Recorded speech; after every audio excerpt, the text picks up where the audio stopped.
Hey there, welcome to day 1003 of What You Up To Now. Sharon Horne-Ellstrom here, switching and grabbing a warm coffee. My coffee got cold. Documenting the journey as I transition from the brick and mortar corporate world of business to the online world of business, back and forth in 2020 and 2021. I personally saw a need and for a long time I've seen a need for people to have an online presence when they have an offline business. But I also believe now more than ever that people need to have offline, real world, brick and mortar products and services in addition to just offering things online. Now, I know there's huge advantages and cost savings by just doing and having an online presence, but as you grow and supersize your business, there is almost an imperative to create something more substantial in the world than just making money, right? Just creating money, just doing things online. I'm sure people would argue with me about that, but guess what? We all get to have our own opinion, and that's just my opinion. So today, our idiom, our expression, our Christmas idiom and expression. I'm using my little Santa bear. Whoa, dropping my little Santa bear. My little Santa bear for this year. I have a bear my sister gave me to just introduce our December idioms. So we'll be doing idioms about winter, cold, the end of things, end of the year, Christmas, holiday, stuff like that, and tying them into growing and building and supersizing our business. And some are hard. Today's was catch one's death. It's an idiom that's been around for hundreds and hundreds of years, from the mid to late 1600s. And it means that you're likely to become ill. It's a warning to people that you're likely to become ill. Or it originally referred to becoming overly chilled and very, very cold. Well, I live in Wisconsin. I've lived in the North most of my life. And so we just know that the seasons change. And with winter comes cold weather, lots of layering, lots of cozy blankets and slippers and hot beverages. That's why I'm switching to the hot one. And we want to make sure that we're taking care of business, taking care of our health, as well as taking care of our business. And I forgot to say a few things that I thought about that, but that's fine. That's what happens with every idiom, everything that I share. I share what comes up at the time, but there's always more that I could share. There's always things that I forget to share. Sometimes I beat myself up about it, and I'm like, why am I beating myself up about it? I'm going to make more videos tomorrow. So I'll cover the things that I forgot or that I didn't share. I like to be an open book, I like to share as much as I possibly can with respect to the topic that we're talking about. So our annual challenge today was about found out, being able to find something out. We're sharing something that we found out today. It was from Rudyard Kipling, and he said the motto of all the Mongoose family is run and find out. So our job is to find out something today. I don't know what I found out today. I guess I found out that I can vary my schedule. I can do things at different times during the day, and it isn't the death of me. It isn't the end of the world if I change around my schedule. If I don't go with my strict daily routine, everything still works out fine. So catch one's death. Run and find out. So find out. Don't just sit there and wonder. If you hear something and you're wondering if it's true, go find out for yourself. Don't just believe hearsay or gossip or what you see online or hear in the news. Find out for yourself. Think for yourself. That is one of my favorite mottos, is think for yourself. Find out for yourself. Go and find out. Just don't take things at face value, and especially things that you don't personally experience. It's just something that's been regurgitated and told to you. And you have really no way of knowing if it's true. I say, assume that those things are not true then, and find out if it's important to you, if it's important to your life, it's important to your business, if it's important to your family, your relationships, or anything, then find out. Just don't take it at face value. So found out, catch one's death. Our day 2 of our 10th free Get Up and Go, 30 plus day free Get Up and Go challenge was today. And we talked about WIIFU. And I set my little timer, but I couldn't see my timer, so I didn't know how much time I had left. I think I probably had plenty more time to give more examples. This is one of those times where I second guess, and I'm like, okay, did I say all the things I wanted to say? Did I forget? Could I have done more examples? Absolutely, positively. Did I have enough time? Probably, but I'm not really sure. I have to get one of these big clock timers, giant one with the bright neon letters, so I actually can see it and not just get startled by my little cow timer that I'm using right now.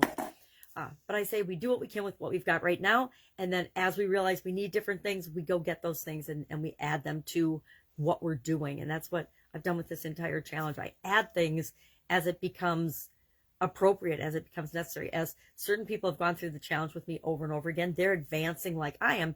And it's like, okay, well, what do we need next now with respect to this challenge? So we shared why we're doing the challenge, what's in it for us. And then we also talked about taking subjective things and finding a way to measure them so that we can see if we're making progress over time. There's so many subjective things, how do you feel about this? How do you feel about that? What do you think about this? What do you think about that?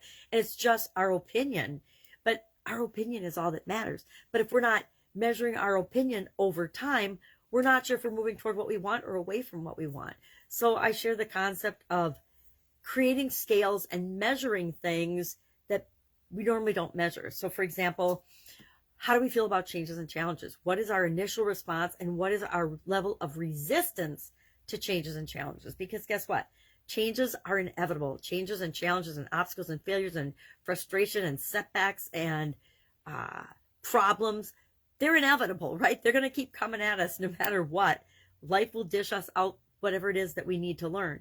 So how do we initially respond to that? And I shared my pre-COVID level of dealing with changes and challenges, which was pretty average compared to other people. And I don't like comparing myself to other people, but I judge myself as pretty average with respect to handling changes and challenges, with respect to the amount of resistance I had. And it usually depended if my mind said, okay, that's a good change or a bad change. Initially, to me, that would be what my set point would be. So it was usually pretty average. Some things were high, some things were low resistance. Then COVID hit. I think most of us remember vividly as stuff started to shut down with respect to COVID and how we were feeling about it. And my resistance shot up because it is something I've never experienced before in my life. Elements of the way it was handled, elements of illness and situations and business closings and things, I've dealt with them all separately, but never all of them simultaneously for myself, as well as every other human being I was dealing with and interacting with on the planet, right? All of us experienced COVID at the same time, yet we all experienced it in a different way. So my resistance shot up to like an 8 or 9, because I was like, I'm like everybody else, I'm frozen, I don't know what to do. And that's where the Get Up and Go challenge actually came from, is I needed a way to ensure that I would keep making progress toward my goals and objectives, keep moving forward, actually keep getting up and doing what I needed to do to take care of myself and my family and those I love and care about, to serve the people that I'm here to serve better. That was my response. My answer to, well, what the heck am I going to do now?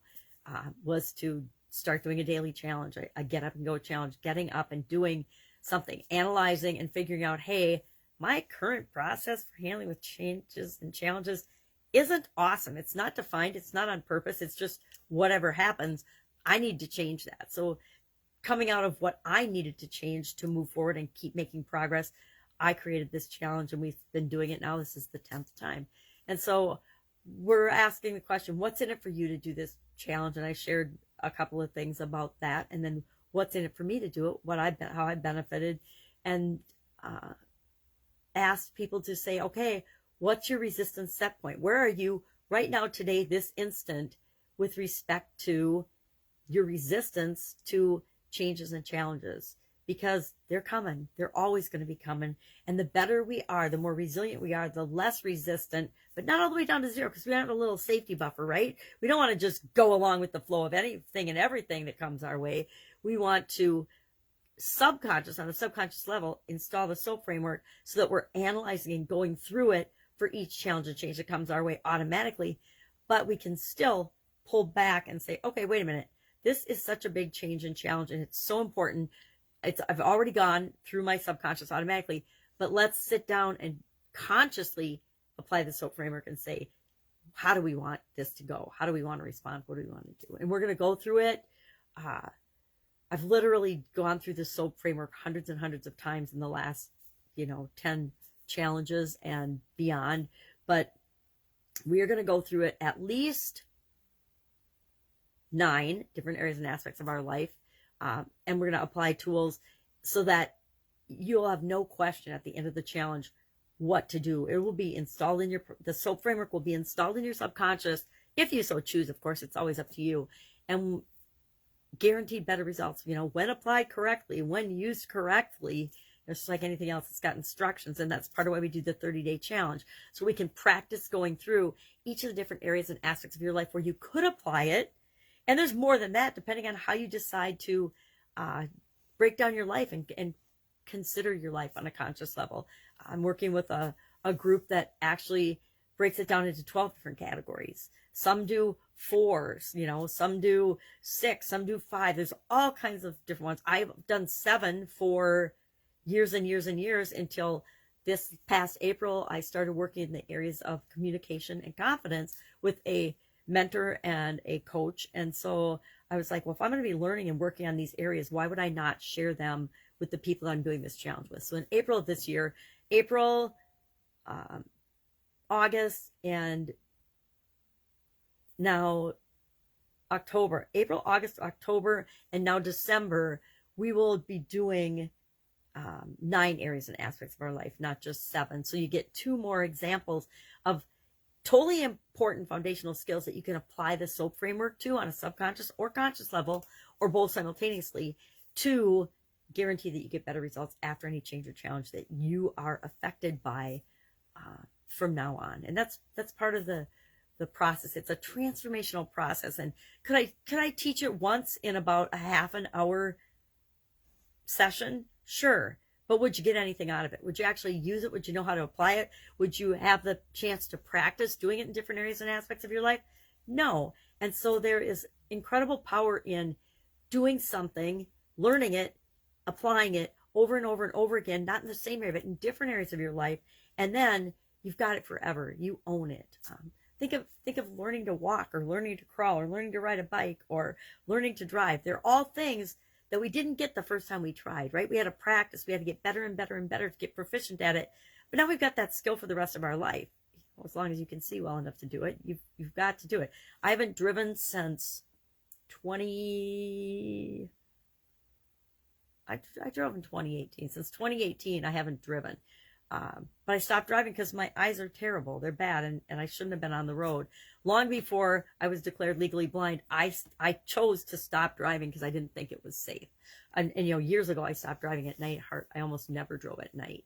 And actually, I discovered one day that I could drive better and see better at night than I could during the day. So that's when I stopped driving altogether. But I still am 100% confident that if there was an emergency and I had to get in a car and drive, I could still drive proficiently and have the ability to drive. Could be because I drove for 40 some years before I stopped driving. So I feel 100% confident that I could do that. And that's how I want you to feel about handling changes and challenges and anything that comes your way in your life. I want you to be 100% confident that you have the ability to handle it in the way that's best for you. And that's what the challenge is all about. That's all I've got today. Running late since I had one of those days that mixed up my entire routine, which is perfectly awesome. But it's why I'm going to stop babbling and let you go. Have an amazing day. If I can help you in any way, ask. Otherwise, see you tomorrow. Just fill you in and document the journey of what I'm doing now. Have an amazing day.